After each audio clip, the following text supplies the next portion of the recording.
뉴욕주 롱아일랜드 나소 카운티와 서포 카운티에서 1단계 경제 재개가 시행됐습니다. 제조 및 건설, 농업, 도매업 등이 영업을 시작했고 일반 소매점에서는 픽업이 가능합니다. 또한 롱아일랜드 레일로드는 105대의 열차를 추가로 배치하고 매일 소독 작업을 실시합니다.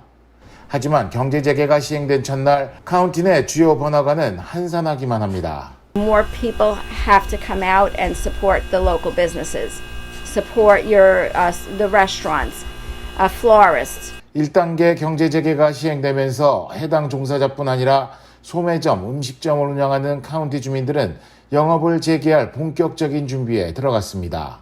First day back open, yep, very excited. But this is the first day we're allowed to be open, so we're adhering to all the Department of Health regulations. We have our spots that keep people 6 feet apart. 반면 일부 주민들은 뉴욕주 경제 재개에 대해 여전히 코로나19 확산을 우려하거나 불안해하는 모습을 보이고 있습니다. 시에나 칼리지에서 실시한 설문조사 결과를 보면 응답자의 65%가 뉴욕주 경제 재가동으로 바이러스가 더 확산할 위험이 있고 그로 인해 사망자가 더 많이 발생할 것으로 예상한다고 답했습니다. 반면 32%의 주민만이 바이러스 확산이 계속되더라도 경제 재가동을 서둘러야 한다고 응답했습니다. 또한 응답자의 75%는 올가을 제2의 코로나19 감염 확산이 올 것이라고 예상했습니다. IMTV 뉴스 김일강입니다. 뉴저지에서 소아다발성 염증 증후군에 걸린 환자가 버겐 카운티 1명을 포함해 총 23명이 발생했습니다. 주 보건국은 조기에 증상을 발견하는 것이 무엇보다 중요하다며 부모들이 자녀들을 주의 깊게 관찰해 줄 것을 당부했습니다. 소아다발성 염증 증후군으로 알려진 이 질병은 열과 설사, 구토, 붉은색 발진, 충혈, 입술과 혀가 붉게 변하고 갈라지며 손과 발 그리고 한쪽 목이 붓거나 복통 등의 증상이 나타납니다. 이에 따라 보건당국은 자녀들이 이와 유사한 증상이 발생하는지 관찰할 것을 당부하고 심장과 혈관, 위장연결관 기타 장기에 심각한 염증을 유발할 수 있다고 경고했습니다. 전문가에 따르면 다발성 염증 증후군은 조기에 발견하는 것이 무엇보다 중요하다고 충고합니다. 뉴저지에서 발생한 다발성 염증 증후군 환자 23명은 1살부터 18살 사이에 분포되어 있으며 모두 병원에서 치료를 받았고 현재 15명은 퇴원한 것으로 알려졌습니다. 23명 중 10명은 남자아이, 9명은 여자아이로 밝혀졌으며 나머지 어린이에 대한 성별은 아직 보고되지 않고 있습니다. 23명 모두 코로나19에 대해서는 양성 반응을 보였습니다. 이들 다발성 염증 증후군 사례는 뉴저지 내 11개 카운티에서 발생했으며 미들섹스 카운티가 5명으로 가장 많았고 패세이크와 유니온 카운티가 3명, 허드슨과 오션 카운티는 각 2명, 버겐 카운티와 캠든, 머서, 몬마우스 카운티 등에서 각각 1명의 환자가 발생했습니다. IMTV 뉴스 김일강입니다.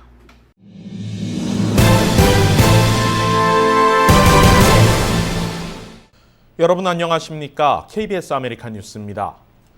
캘리포니아 주정부에 이어 LA 카운티 정부도 일반 소매업의 조건부 판매를 허용하면서 매장 규모의 절반 이하 손님을 받는 것이 가능해졌습니다. 다만 신체 대면 접촉이 불가피한 미용업과 식당 내 영업은 여전히 제한을 뒀습니다. 이우수 기자가 보도합니다. LA 카운티가 오늘부터 자택 대피령을 완화시켰습니다.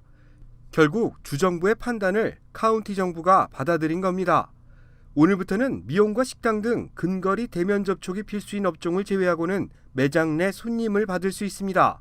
하지만 사회적 거리 두기를 지키는 차원에서 매장 수용 인원의 절반 이하만 받을 수 있습니다.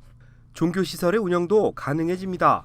다만 수용 가능 인원의 25% 이하의 신도만 예배당에 입장할 수 있습니다. 아파트나 콘도 내 위치한 수영장과 사우나도 보건당국의 지침을 준수할 경우 운영이 가능합니다.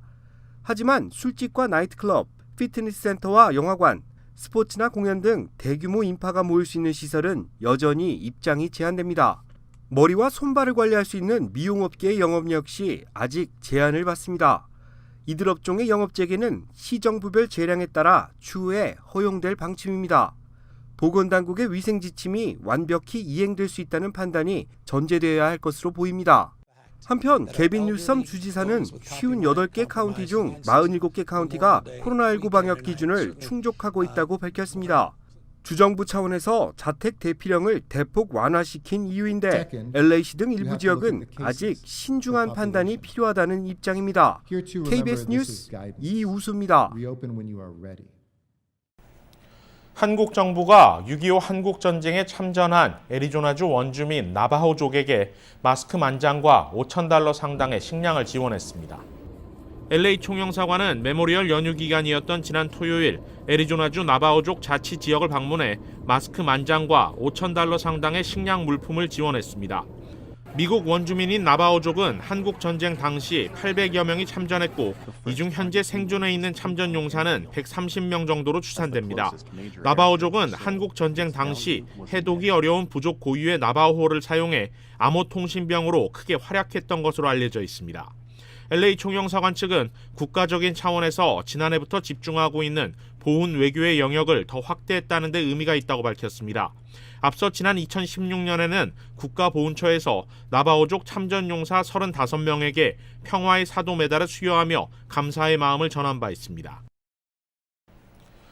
미국 내 코로나19 사망자 수가 결국 10만 명을 넘어섰습니다. 당초 우려했던 수치가 현실화되고 있는데요. 지난 1월 최초 감염자로부터 10만 명의 사망자에 이르기까지의 과정, 이채은 기자가 되짚어봤습니다. 워싱턴주에서 미국 내 첫 코로나19 감염자가 발견된 건 지난 1월 21일. 당시 미국 내 초기 감염자들은 상황이 심각했던 중국 우한에서 바이러스에 감염된 것으로 확인됐습니다. 그러자 2월 2일 도널드 트럼프 행정부는 중국을 다녀온 외국인에 대해 입국 금지 조치를 내렸습니다. 3월 달엔 전국적으로 코로나19 사망자가 속출했습니다. 이에 따라 각 주와 연방정부가 비상사태를 선포하며 재난기금을 지원받게 됐습니다. 캘리포니아주의 경우 3월 19일 모든 주민에 대해 자택격리 명령을 내렸습니다. 필수 업종을 제외한 모든 비즈니스들이 문을 닫거나 재택근무로 전환됐습니다. 3월 말엔 병원에서 인공호흡기가 부족해지자 국방물자 생산법도 발동됐습니다. 국방물자 생산법은 대통령이 지정하는 물자를 기업이 만들어야 하는 법으로 자동차 기업들이 인공호흡기 생산에 참여했습니다. 4월과 5월엔 일부 주에서 확진자 감소세를 보이며 지역 상황에 따라 행정명령 완화를 진행 중입니다. 하지만 오늘 코로나19 누적 사망자가 10만 명을 돌파했습니다. 지난 4월 1일 백악관 코로나19 태스크포스 팀은 사망자 수가 10에서 24만 명에 달할 것이라고 예측했습니다. 당시만 해도 비현실적으로 높다는 우려가 많았는데 오늘 그 수치에 도달했습니다. 사망자가 10만 명에 이르자 희생자들에 대한 트럼프 대통령의 공감 능력 부족이 비판을 받고 있습니다.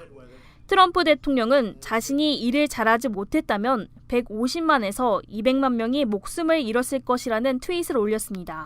KBS 뉴스 이채은입니다.